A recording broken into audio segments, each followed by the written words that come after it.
Hey guys, Peter Henry here. This is my first video of my new channel, Elevated Existence, and what I wanted to talk to you today about is something called the comfort zone.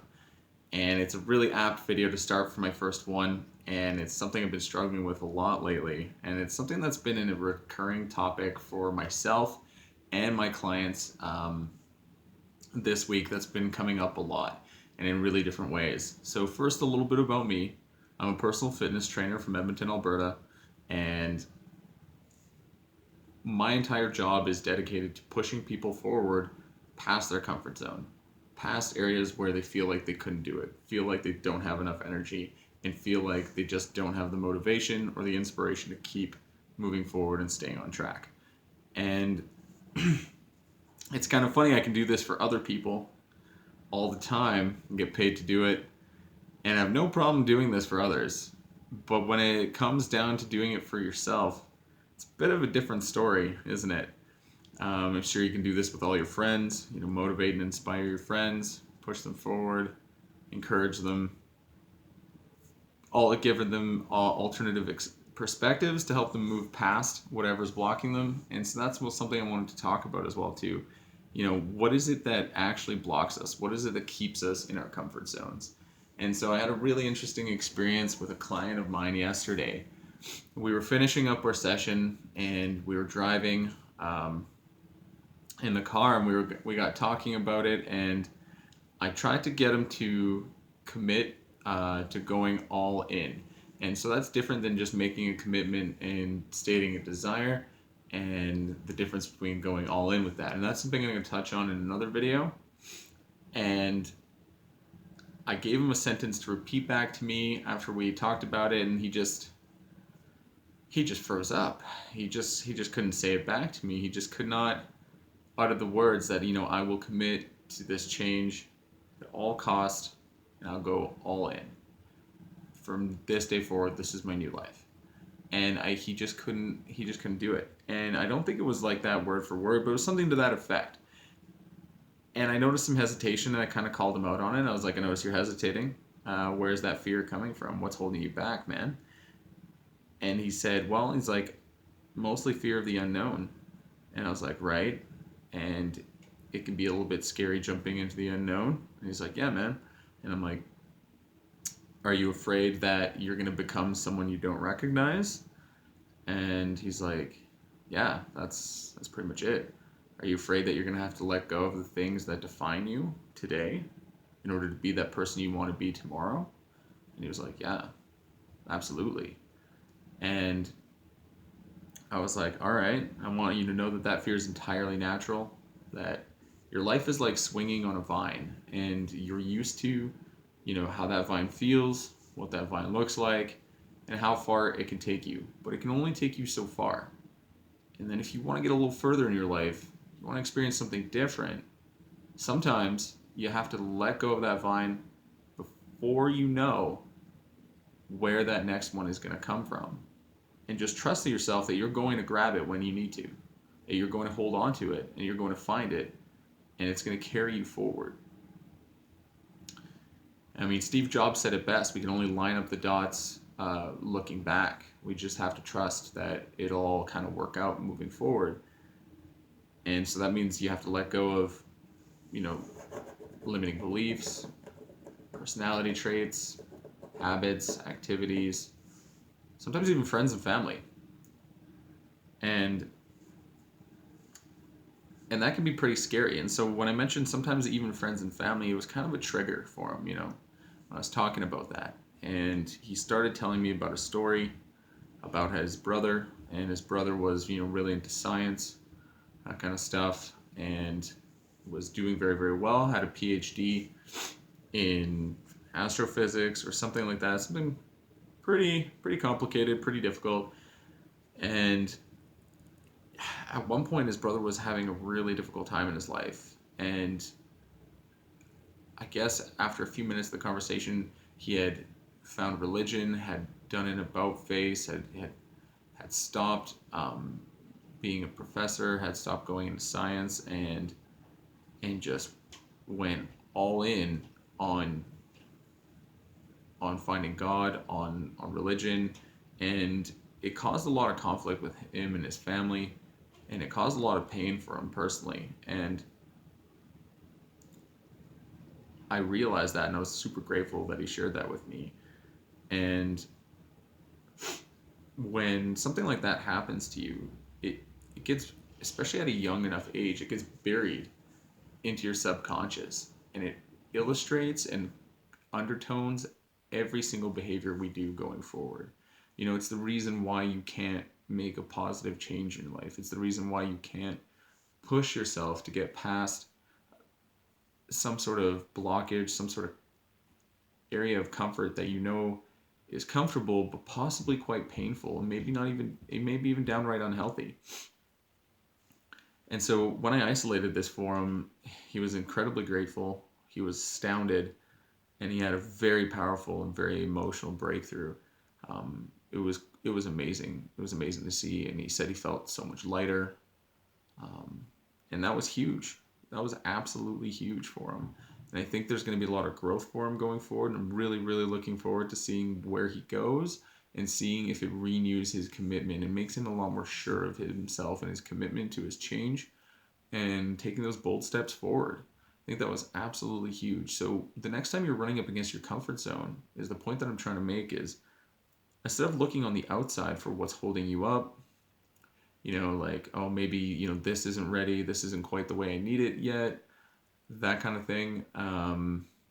Those are just excuses. Those are excuses that are fueled by the inner blockage and are being expressed as excuses. So instead of looking outside, dig deep, look inside.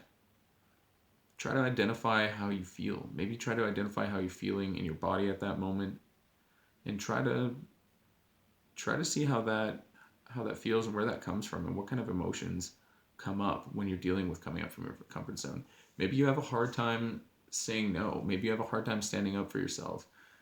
Maybe, you know, when you were younger, you learned that when you say no to something, it can be a pretty disastrous consequence. And so you tend to become a people pleaser, something like that effect. Maybe you just have a poor self-image, low self-esteem, that kind of thing. That can be holding you back. And I'd also like to posit this, that it could also be a lot simpler than that. It could also have to do with your energy levels. You know, when was the last time you slept? And what was the quality of your sleep like? Have you eaten recently? What kind of food did you eat? Did you have a lot of caffeine? Any other adulterants? That kind of thing. You know, check yourself physically. You know, when was the last time you meditated? When was the last time you danced? When was the last time you called a friend? That kind of thing. So before you write yourself off, and before you feel like something's completely amiss and that maybe it's something buried, check your energy levels, look into that, do a double check, make sure everything's okay, that you've checked off all the boxes, you've eaten some good food, you've gotten some rest, you've hydrated, that kind of thing. And you know, then give yourself permission to dig a little deeper. Look into yourself and see what it is that you're holding on to that's holding you back. I had a really interesting experience today on the bus in regards to the comfort zone. I'm on the bus and we're moving forward. So I was going to Costco and I see a woman looking back at me, and I was like, oh man, she's really pretty. I should go over there and talk to her. And I was like, well, maybe not. I don't know. And I just kind of looked down, and I noticed she was looking back at me again. Like, she just kind of kept eyeing me. And I was like, okay, maybe there's something there. I could be reading into it. She could have just been looking out the window behind me, right? Never know. And then the seat beside her freed up, and I was like, haha, there's my chance. It's now or never. I sat down. I still didn't take my chance. Rode on the bus. Kind of got a little awkward. When she sat down, I could tell she was a little excited. She started playing with her hair and stuff, and it was actually kind of obvious. I was like, oh man, oh geez, I could say anything right now. I could say, what's your favorite, color of cheese? Did you watch the Super Bowl game last night? Like, You know, that kind of thing. Like, do you prefer cats or dogs? Like, I really could have started the conversation with anything, but I just couldn't do it. And I don't know what it was, but sometimes I feel like we would, as human beings, much rather take the very familiar and momentary sting of coming up against our comfort zone and getting snapped on the wrist, getting slapped back into it, and rather than pushing forward. So I thought that was pretty interesting because it only stung for a moment, and I know I'll never see her again, and that seemed like it was more okay than I know I'll never see her again, and I missed my shot, and who knows on what I missed out of. I could have made a new friend, I could have made a new partner, had a date, could have had a great conversation, could have learned something insightful, could have even had something that led up to like a new business associate. Who knows? I could have had someone that introduced me to an entirely new circle of people. Either way, the potential was way, way greater than what I chose to trade it for. And it's somewhere inside that seemed okay. And oftentimes I want you to keep that in mind, that the next time you're about to go for something and you're feeling a little hesitant, you're starting to make yourself busy and doing everything that you need to do around the thing but not the actual thing. Ask yourself, what do you have to gain, and truly, what do you have to lose? And if this problem kind of continues to arise, ask yourself, what's taking your power away from you? Where are you allowing your power to go that isn't creating any reciprocity or any return? It might be as simple as just saying no to somebody. For instance, you get an invite to go out to a party. You'd rather stay home, but you understand that there's nothing really pressing to be at home. There's no real pressing reason to be there. Yeah, why not? Well, I urge you to say no next time. Take your power back and reclaim that for yourself and see how you feel the next day. I guarantee you'll notice a shift. And once you say no once, saying no to your excuses, saying no to the reasons why you can't move forward on something gets a lot easier.